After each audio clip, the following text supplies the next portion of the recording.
이제 단 이틀 뒤면 그러니까 8월 2일입니다. 일본 정부가 가기에서 한국을 수출 우대국 명단 화이트리스트에서 제외할 것인지 여부를 결정하게 됩니다. 지금으로서는 제외될 가능성이 큰데 이와 관련해 강경화 외교부 장관도 가능성이 상당하다고 말한 바 있죠. 이런 가운데 변수가 오늘 발생했습니다. 내일부터 태국 방콕에서 열리는 아세안 지역 안보 포럼에서 한일 외교장관 회담을 갖기로 했던 외교부 발표가 오늘 오후에 나왔습니다. 앞서 폼페이오 미 국무부 장관도 아세안 안보 포럼에서 한일 관계 진전을 모색하겠다는 뜻을 밝힌 바가 있는데요. 오늘 이 내용과 관련해 세 분의 전문가와 이야기 나눠보겠습니다. 오대원 경기대 글로벌 비즈니스학과 교수, 김대종 세종대 경영학부 교수 나오셨습니다. 또 정철진 경제평론가도 오늘 자리에 나오셨습니다. 세 분 어서 오십시오. 네, 안녕하십니까. 네. 앞서 말씀드렸습니다만 일본이 한국을 화이트리스트에서 제외하는 이 기존 입장을 밀어붙일 것이 확실시되고 있는 상황입니다. 이와 관련한 강경화 외교부 장관의 말 먼저 듣고 오시겠습니다. 일본 언론 보도에 따르면 8월 2일 가기에서 한국을 수출 허가 신청 면제 대상에서 제외하는 결정이 이루어질 가능성이 큰 것으로 보입니다. 만약 8월 2일에 관련 결정이 이루어지게 될 경우 실제 조치 시행은 8월 하순경이 될 것으로 예상됩니다. 네, 먼저 이 오 교수님께 여쭙겠습니다. 강경화 장관도 방금 말을 했지만 지금으로서는 가능성이 상당한 그런 상황입니다. 교수님께서는 어떻게 지금 이 상황을 전망하시죠? 사실 폼페이오의 이런 내용이 나와서 아사히에서 그걸 보도하기까지는 화이트리스트에서 한국을 배제하는 것은 기정사실화되어 있었습니다. 그렇죠. 근데 오늘 이런 뉴스가 나오고 그리고 미국의 국무부에서도 이건 그냥 놔두면 안보 동맹에서의 큰 축이 흔들리는 위기다라고 인식하는 것 같아서 사실 그동안에 우리 여러 외교 방면의 노력이라든지 그런 우리 국민들의 이런 노력들이 좀 어느 정도 영향을 발휘해가지고 잘하면 이번에 더 이상 이 문제를 심각하게 만들지 말라라고 하는 미국의 이런 주장이 먹힌다면 일본에서 화이트리스트에서 도 좀 우리를 그대로 놔두는 그러니까 중간 정도의 어떤 조정이 있지 않을까 하는 생각이 듭니다. 미묘한 입장 변화가 좀 감지된다. 그런 얘기를 좀 해주신 것 같은데요. 김 교수님, 만약 이대로 한국이 화이트리스트에서 만약에 제외됐을 경우에 우리 기업들의 처우가 크게 달라지겠죠? 예, 그렇습니다. 지금 현재 일본이 규제하고 있는 것은 반도체 재료 세 가지인데요. 만약에 화이트리스트에 배제가 되게 되면 간편 심사에서 우리나라가 배제되는 겁니다. 그러면 최소한 100일 이상의 규제가 걸리고 또 관련된 서류를 통해서 일본 정부는 아예 수출을 막는 효과가 있습니다. 세 가지 품목이 아니라 1,100개나 되는 막대한 영향이고 우리나라가 이제 세계적으로 앞서가고 있는 게 이제 전기차, 수소차, 그다음에 정밀 기계화학 이런 건데요. 우리나라가 제조업이 우리나라가 아주 강력한 나라입니다. 우리나라가 이제 작년에 수출했는 게 한 600조 원이고 일본이 전 세계에 수출한 게 700조 원이에요. 그렇게 따지면 우리나라 1인당 수출액이 일본 국민의 2배입니다. 이와 같이 이제 우리나라가 굉장히 제조업 중심이고 수출 중심인데 저는 이러한 위기를 오히려 이제 기회로 봐서 우리가 다변화하고 그다음에 또 국산화한다 그러면 또 위기를 극복해서 기회가 될 수도 있다. 그래서 오히려 일본의 부품 소재 산업이 한국의 대기업의 수출을 통해서 먹고 살고 있는데 이러한 또 일본에서도 막대한 영향이 오기 때문에 이번에 강경화 장관님도 이렇게 일본의 고노 수상을 만난다고 약속을 잡았다고 하니까요. 이러한 양국의 큰 피해가 오니까 화이트리스트 배제는 양국의 큰 피해가 온다. 그런 점을 강조해야 될 것 같습니다. 알겠습니다. 김 교수님 방금 말씀하신 것처럼 당장 이 반도체를 비롯해 이 배터리, 또 탄소 섬유, 화학 제품 등과 같은 이 1,100여 종의 전략 물자 수입에 차질이 실제로 우려되고 있는 그런 상황입니다. 평론가님, 사실 이게 시장이 크든지 작든지 우리나라 입장에서는 핵심 산업과 상당히 밀접히 연관되어 있는 분야인 게 맞죠? 그렇죠. 이제 뭐 좋은 소식, 나쁜 소식이 한데 얽혀 있다 이렇게 보면 될 것 같은데요. 우선 한 1,100가지 물자 중에서 민간용이 한 250에서 300개 정도 됩니다. 핵심적으로 한 750개 정도 비민간용 물자에 대해서 아마 이제 일본이 태클을 걸고 들어오게 될 것 같은데요.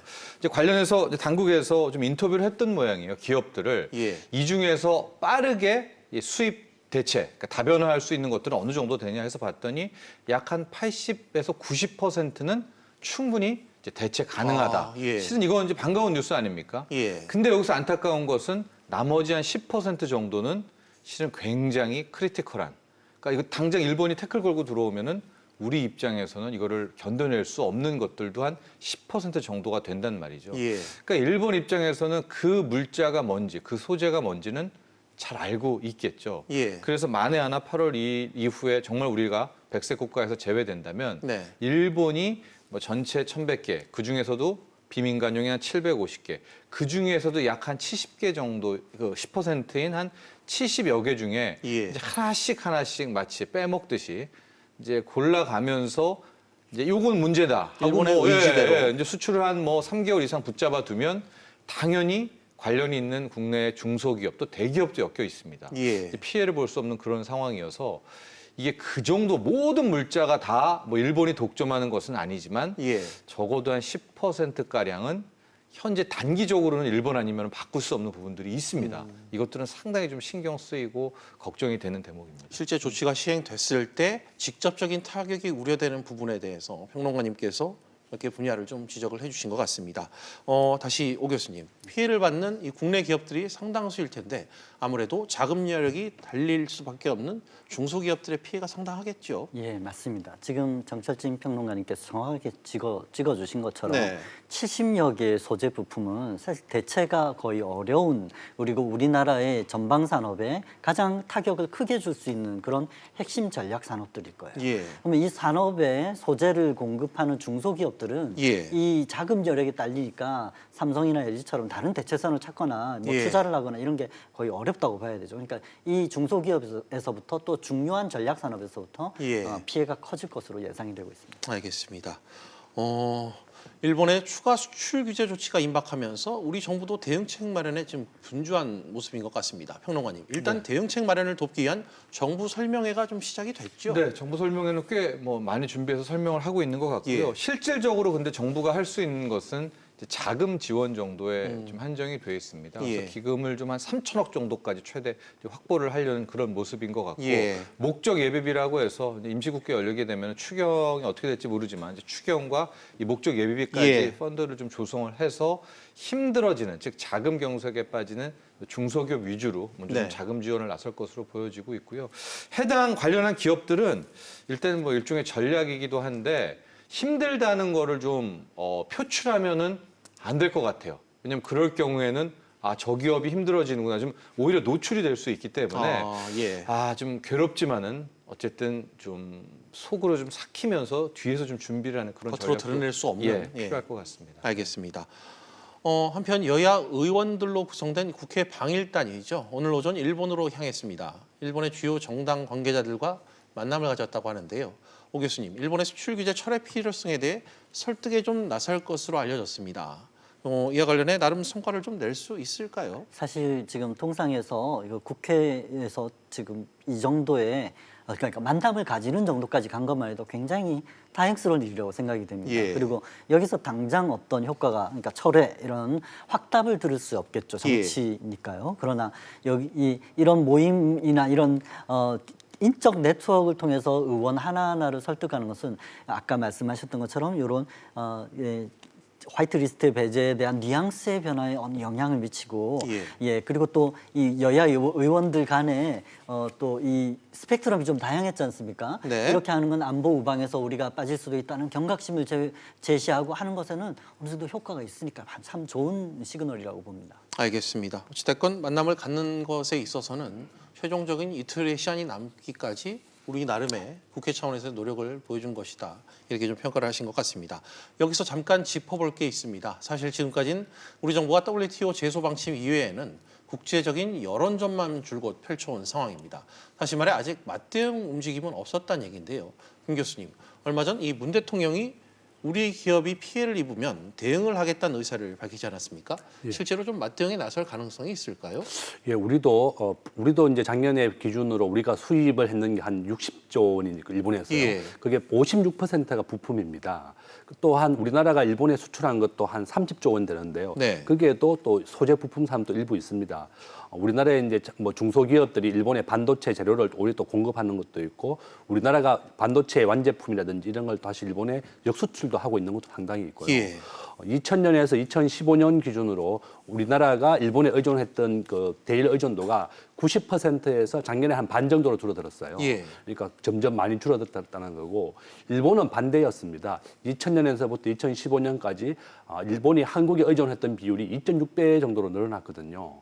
이와 같이 일본도 한국의 부품과 소재를 의존하는 비율도 상당히 높고, 또한 그 2015년 이후에 굉장히 비율이 한국도 부품 소재 비중을 많이 낮추었습니다. 소위 뭐 우리 경인양형이라고 하는 중소기업이 예. 또 일본의 반도체 기업에 또 수출하는 것도 있고, 또 일본에서는 지금 그 이런 부품 소재 가지고 안 되니까 또 수입을 막는, 일본에서는 지금 관세가 0%거든요. 예. 약 3,000개의 재료에 대해서는 일본은 아예 이제 관세를 아예 받지 않고 0%로 수입하고 있었는데, 농산물 또 수산물 같은 경우는 일부러 쿼터를 주어서 이제 수입도 제한하겠다, 이러한 그 방침을 내세우고 있어서 우리로서는 아예 그냥 그 대안이 없는 것은 아니다. 또 우리가 일본도 우리에 대한 의존함이 있기 때문에 대응할 것은 있다고 볼 수 있습니다. 알겠습니다. 이 질문은 추가적으로 평론가님께도 좀 여쭙고 싶은데, 실제로 이 맞대응 가능성, 그리고 이 맞대응 방향이 좀 맞다고 보시는지 어떻게 생각하세요? 근데 이제 맞대응을 분명히 해야 될 겁니다. 예. 일일날 우리를 예. 정말 배제를 하게 될 경우. 그런데 지금 일본이 우리한테 가해지는 것, 가령 반도체, 세계 품목 같은 예. 그 정도의 좀 결정타는, 그러니까 강대강으로 나가기에는 우리가 조금 부족한 측면도 있거든요. 네. 그래서 제가 보기엔 일단 정부는 계속해서 공식적으로 강하게 나가고, 아마도 지금 이제 비공식적 차원, 우리 국민들에게 있어서 계속해서 예. 확대되고 있는 일본 불매 운동, 이게 오히려 실은 일본 경제에 중기적, 장기적으로는 네. 큰 타격을 입힐 수 있을 것 같거든요. 예. 그래서 지금부터는 뭐 정부의 강경 대응도 필요하겠지만, 국민들이 지금 이 모습들을 얼마나 또 유지할 수 있는가가 네. 또 하나의 일본 경제에 타격을 줄 수 있는 그런 전략 수단이 될 수 있을 것 같고요. 지금 좀 지켜봐야 되겠습니다. 이제 계속해서 당국도 그렇고 예. 우리도 최대 강경하게 나갈 이제 전략적 카드들이 있다라고 얘기를 하고 있거든요. 예. 그것들 한번 지켜보면 좋을 것 같습니다. 알겠습니다. 여기서 대화의 초점을 앞서 도입부에 언급해드렸던 아세안 지역 안보 포럼으로 좀 옮겨보도록 하겠습니다. 포럼 참석을 위해 강경화 외교부 장관이 오늘 출국을 했죠. 역시 강경화 장관이 출국 전에 했던 말 듣고 오겠습니다. 비자 조치가 부당함을 분명히 지적하고, 그러한 조치가 중단돼야 된다는 걸 분명히, 일본에 대해서는 물론 ARF에 참석하는 여러 그 외교 장관들 국제사회에 대해서 분명히 알릴 필요가 있다고 생각합니다.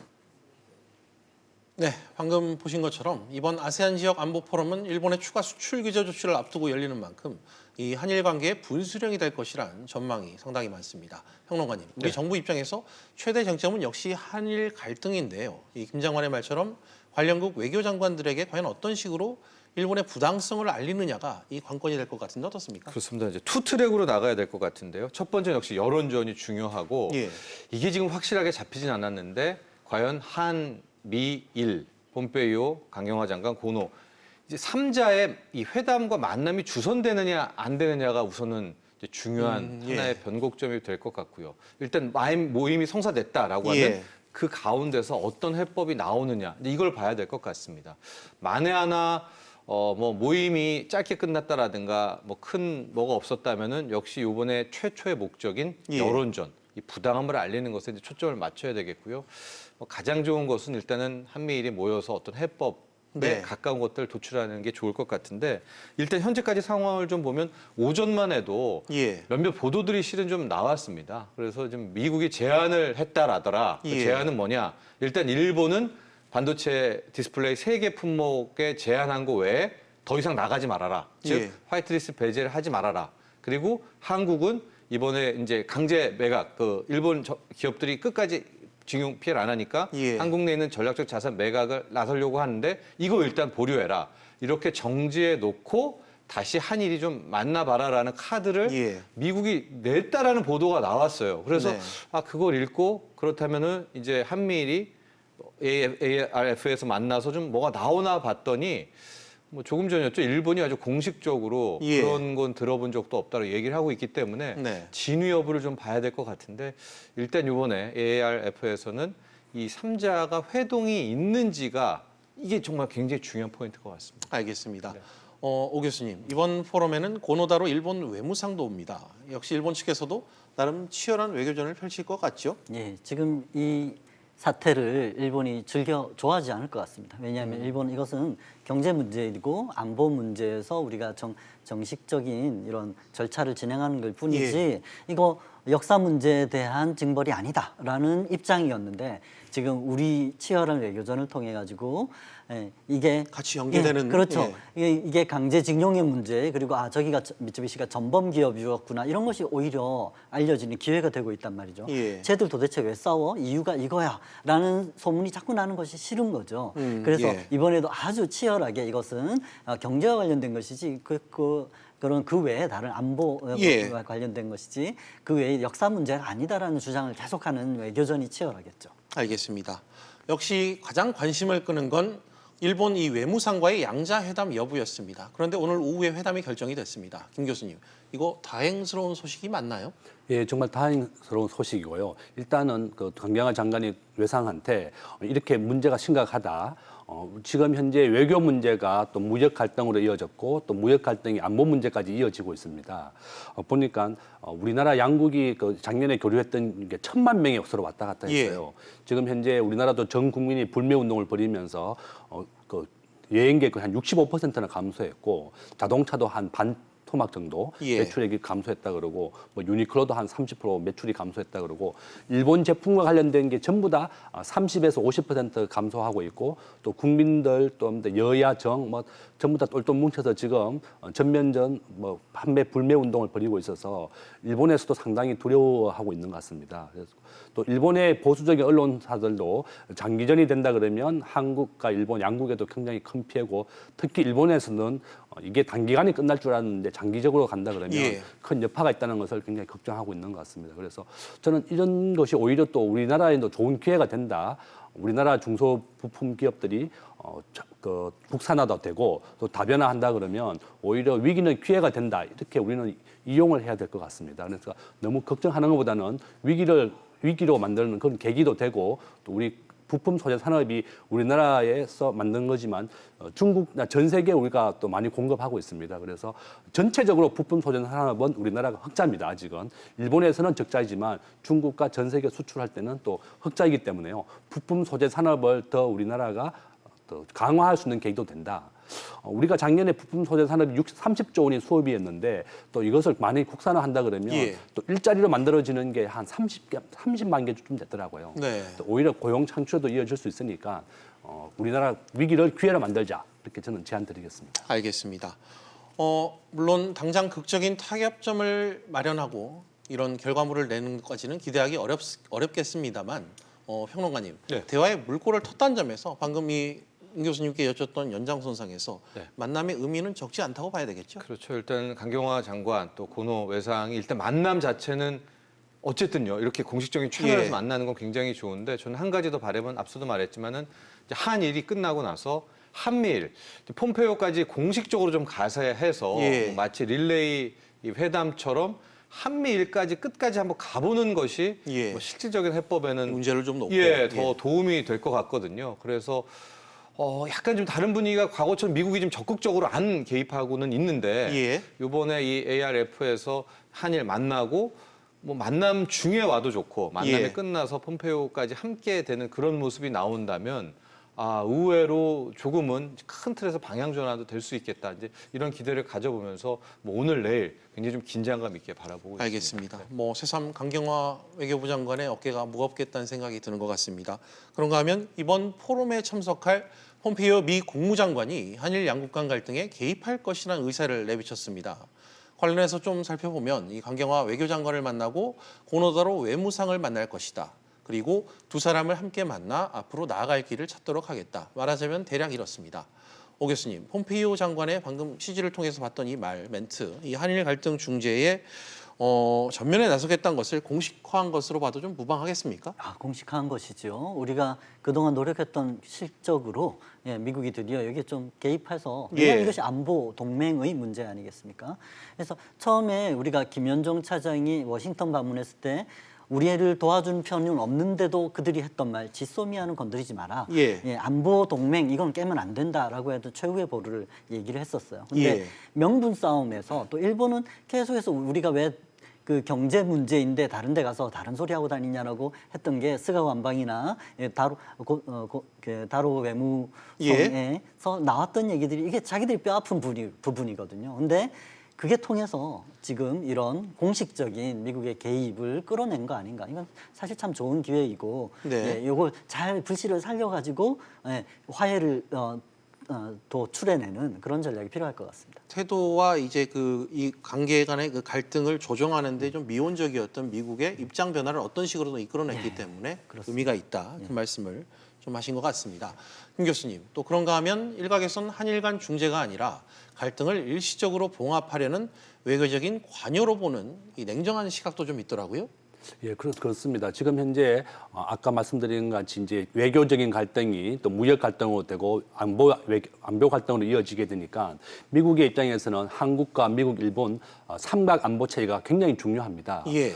지난주에 러시아와 중국이 서로 초계 비행을 하면서 합동 군사훈련을 처음으로 했고 네. 오늘 아침에도 북한이 미사일을 또 2방 쐈어요. 예. 이것은 또 미국과 일본이 저격을 할 수 없을 정도로 한다 그랬는데 고소미아를 작년에 한국과 일본이 군사 정보 교류했는 걸 보니까 서로 양국이 똑같이 24건을 서로 주고받았더라고요.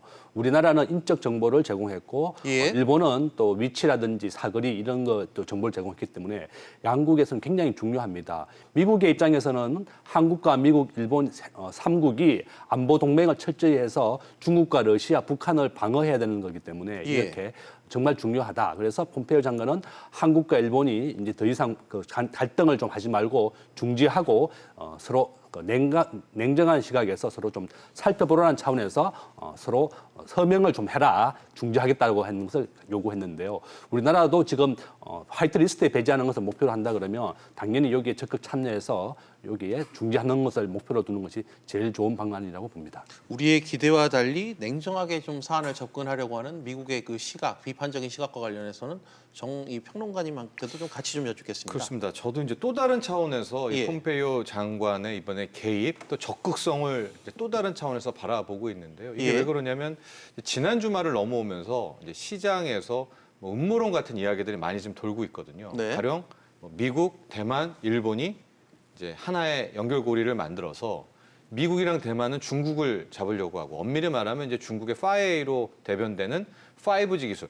워낙 지금 5G 세대는 중국이 달려가고 있으니까 예. 잡으려고 하고 일본 같은 경우에는 반도체 삼성전자는 이제 메모리가 아니라 비메모리까지도 진출하려고 하고 있으니까 뭐 그런 식으로 일종의 짬짬이가 돼 있더라. 예. 그래서 미국이 적극적으로 개입하지 않는 것이다. 뭐 이런 얘기들이 이제 시장에서 갑자기 많이 돌고 있어요. 그러니까 예. 그런 이유가 왜 자꾸만 이런 뭐 검증되지 않은 이야기가 나오는가?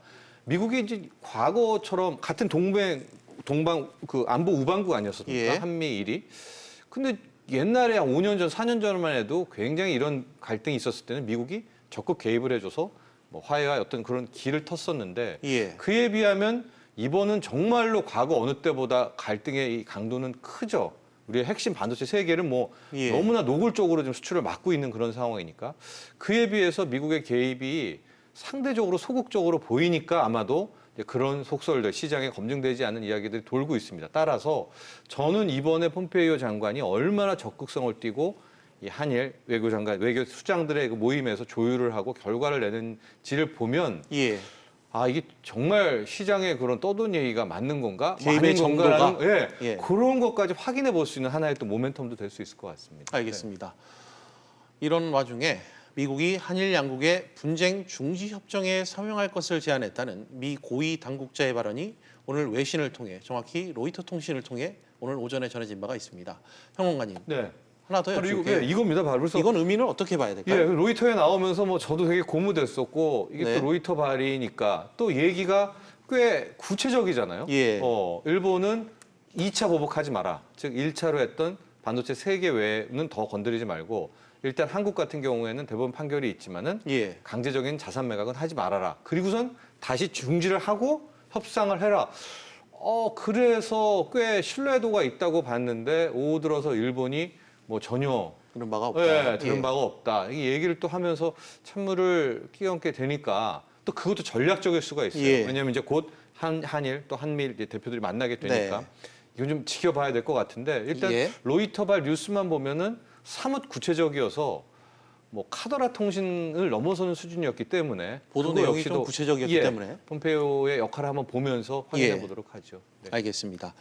이와 관련해서 이 양국이 즉각 반응을 했는데 오 교수님 일단 한일 양국 모두 공식적인 제안을 받은 건 없다 이런 입장. 뭐 평론가님 말씀 맞는 거죠? 예. 그렇게 발표를 했죠. 스가 관방도 그렇게 얘기해서 못 들어봤다.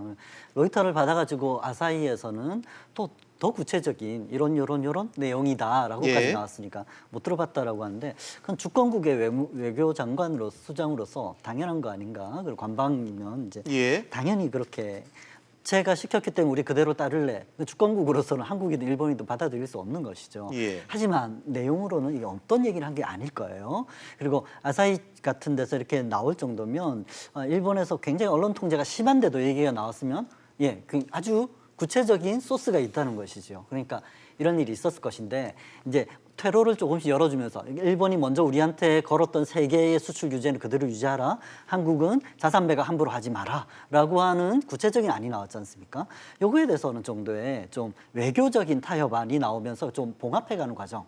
이 시작이 되면 정말 좋겠습니다. 알겠습니다. 이게 공식적인 메시지는 아니라도 어찌됐건 이 미국 정부가 한일 관계 악화에 대해 신경을 쓰고 있다는 점은 분명한 것 같습니다. 관여 의사가 있다는 뜻으로 풀이해도 될 것 같아 보이는데 김 교수님, 미국의 개입, 더 나아가 이 중재 움직임이 일본의 행보를 바꾸는 변수로 좀 작용할 수 있을까요? 저는 큰 변수가 될 거라고 봅니다. 지금 현재 일본은 뭐 전쟁을 할 수 없는 국가로 되어 있고 미국에 의해서 안보를 지키고 있습니다. 일본이 주둔하고 있는 미군들에 의해서 일본의 안보를 지키고 있는데 뭐 센카쿠 열도부터 해서 러시아까지 전부 다 미국의 전적으로 안보를 의지하고 있고 아베가 원하는 것은 이렇게 이제 전쟁을 할 수 있는 국가를 만들겠다 이런 거였는데 현재까지는 일본이 과거에 굉장히 급격한 세계 2위로 부상할 때 플라자 합의라고 해서 일본의 엔화를 굉장히 환율을 다운시키면서 일본의 잃어버린 20년을 만들었습니다. 그 정도로 미국이 일본 경제나 정치에 굉장히 막강한 영향을 행사하고 있기 때문에 폼페이오 장관이 적극적으로 이 3국을 중재하겠다고 하면 당연히 일본은 좀 따를 것이고 또 이렇게 따라야지 한미일 삼각의 안보 체계가 유지되고 또 세계 경제가 유지되게 됩니다. 저는 이번 기회에 한국이 또 부품 소재 산업을 이제 자국이 좀 서로 국산화하고 또 다변화한다 그러면 오히려 위기가 기회가 될 수 있다. 또 한국이 아까 말씀드린 것 같이 일본과 한국이 수출의 규모는 한 100조 원밖에 안 됩니다. 우리나라가 수출도 한 몇 년 이내면 일본 전체 수출액을 능가할 수도 있고 1인당 수출액은 이미 일본의 2배입니다. 그래서 1인당 국민소득 우리가 3만 불, 일본은 3만 8천 불이거든요. 구매력 수준도 그렇고 그래서 우리가 수년 내에 일본을 또 이길 수 있다 이런 자부심도 가지고 또 우리 국민이 다 합쳐서 거기를 할 수 있는 기회를 만들었으면 좋겠습니다. 알겠습니다. 끝으로 평론가님도 이와 관련 한 말씀 부탁드립니다. 네, 만에 하나 지금 일본이 정말 이 반도체 3개만 가지고 중장기적으로 간다라고 하면요. 전 세계 IT 산업은 붕괴될 수도 있습니다. 그러니까 지금 IT 밸류체인, 반도체 생태계가 뭐냐면 일본이 소재를 공급하고 우리가 반도체를 만들면 그 반도체를 가지고 뭐 애플이라든가 아마존이 또 완제품, 스마트폰 만들면서 이제 공생을 하고 있거든요. 근데 이거를 첫 것을 일본이 끊어내면서 우리의 반도체까지 타격을 입히면 전 세계 뭐 글로벌에 다 막강한 타격을 받게 되고 그럴 경우엔 모두가 다 일본 탓을 하게 될 거 아니겠습니까? 그럼 일본이 세계적인 악동이 되는데 그동안에 이제 일본의 행태를 보면 그런 비난을 좀 막 감내하고 나가는 스타일은 이제 아니거든요. 뭐 약간 일본 특유의 그러니까 배포가 부족하다 뭐 이런 얘기들이 있기 때문에 저는 이번에 이제 폼페이오 장관이 어떤 역할을 할지 모르겠지만 미국이 좀 중재를 서면서 일본에게 퇴로를 좀 열어주는 그런 모습들이 이것도 백색 국가를 제외하는 이 직전에 이제 8월 1일에 하게 된다면 어떤 큰 방향 전환도 나올 수가 있겠다라고 또 그런 바람도 함께 가져봅니다. 알겠습니다. 세 분 모두 공통적으로 이제 이틀 남은 시간 안에 좀 의미 있는 변화가 일어나길 바란다는 의견을 직간접적으로 주시는 것 같습니다. 세 분 말씀 오늘 여기까지 듣도록 하겠습니다. 세 분 나와주셔서 고맙습니다.